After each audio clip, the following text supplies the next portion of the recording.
السلام عليكم ورحمه الله. مرحبا بكم معايا في فيديو جديد. ان شاء الله الوصفه ديالنا غادي تكون كيكه كتجي رائعه. كيف شفتوا معايا كتجي بحال الكيكه الاسفنجيه. بقاو معايا باش تشوفوا المقادير كذلك الطريقه، وما تنسوش تشتركوا معايا في القناه ونبداو على بركه الله. عندي 5 ديال البيضات، 3 ديال الدقيق، ما تكثروش الدقيق بزاف والا غادي تجيكم ناشفه وما تصدقش لكم الوصفه.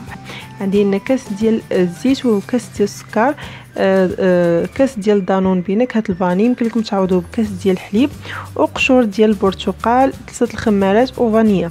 في خلاط كنضيف جميع المواد الا الدقيق والخماره كيف كتشوفوا معايا. كيف قلت الدانون يمكن لكم تعوضوه يا اما بكاس ديال الحليب ولا كاس ديال عصير البرتقال.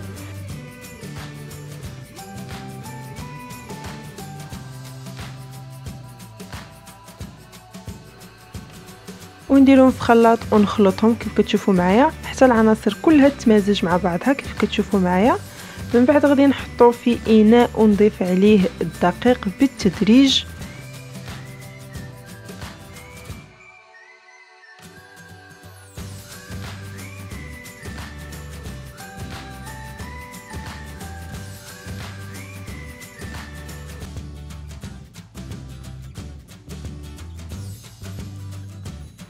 وغادي نبدا نضيف في الخمارات. غادي نضيف خماره وحده ونبدا نحرك ونضيف خماره ثانيه وكذا حتى نسالي الخمارات اللي عندي.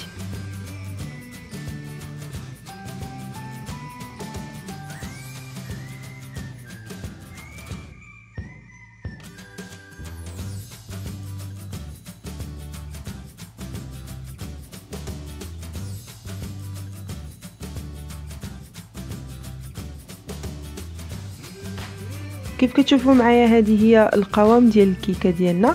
غادي نصبها في القالب ديال الكيكه بعد ما دهنته بطبيعه الحال بالزيت والدقيق، ونحاول نصب الخليط كيف كتشوفوا معايا. وغادي ندخلها الفرن على 160 درجه حتى طيب ويذهب اللون ديالها.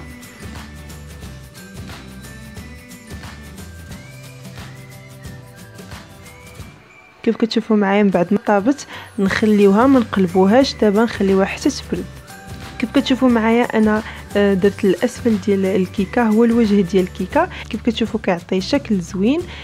دابا غادي نزينوها. هنا عندي الحليب مكثف محلى، يمكن لكم تعوضوه بالشوكولاط الابيض او الشوكولاط الاسود لا مشكله. هنا الحليب مكثف كيعطي واحد النكهه زوينه. من بعد غادي نزينو بلوز ايفيلي او شرائح ديال اللوز وشرائح ديال البرتقال. وهكذا كنكونوا حضرنا الكيكه ديالنا. كيف شفتوا معايا المراحل الاعداد ديالها جد بسيطين. النصيحه اللي غادي نقدر نعطيها لكم هو انكم تحترموا المقادير، لانه الا كثرتوا الدقيق غادي تجيكم الكيكه ناشفه. وما تنسوش تشاركوا معايا في القناه باش توصلوا بالجديد الفيديوهات ديالي. وشكرا على المتابعه، والى الملتقى في وصفه جديده ان شاء الله.